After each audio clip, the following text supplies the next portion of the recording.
আজ নাকি স্পেশাল শুক্তো। এর মধ্যে আছে ডাঁটা, পেঁপে, উচ্ছে, আলু, কলা। কলা কিন্তু পাকা নয়, কাঁচা।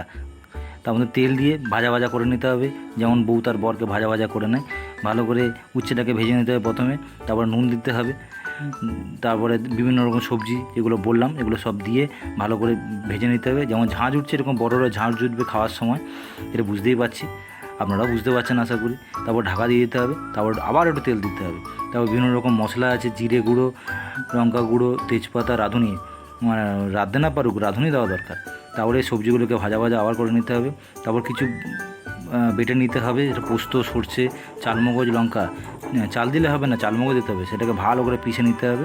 পিষে নেওয়ার পর সেগুলোকে আস্তে আস্তে ওই ভাজা ভাজা যে সবজিগুলো ছিল সেগুলোর মধ্যে দিয়ে দিতে হবে। দিয়ে ভালো করে নেড়ে বেটে রাখা মশলার যে জলটা সেটা দিয়ে সেদ্ধ করতে হবে। সেদ্ধ করার জন্য ঢাকা দিতে হবে, ঢাকা দিলে নাকি সেদ্ধ হয় না। এতে আবার গুঁড়ো দুধ দিতে হয়, গুঁড়ো দুধ দিলে নাকি টেস্ট আসে, এ নাকি স্পেশালের ব্যাপার, কে জানে বাবা। দিয়ে দিলাম। তারপরে নুন দিতে হবে, নুনে নাকি আবার গুণ আছে, নুন আবার বেশি দিতে হয়। তারপরে যে কোনো রকম বড়ি দিলেই চলবে, এগুলোকে আগে ভেজে নিতে হবে। ভেজে নিলেই সেগুলো লাল লাল হয়ে যাবে। সেগুলো আবার শুক্তোর মধ্যে দিয়ে আবার নেড়ে দিয়ে আবার ঢাকা দিয়ে দিতে হবে। তার মধ্যে আবার স্পেশাল আবার নাকি আদা দিতে হয় শেষের দিকে, ওই আদাটা নাকি টেস্ট আসে। তার সাথে একটু ভালো করে নেড়ে তারপরে একটু ঘি দিতে হয়। ঘি দিলে একটু সেন্ট আসে, সেন্ট উঠলে নাকি পাড়ার লোককে জানাতে পারে আমি ঘি দিয়েছি।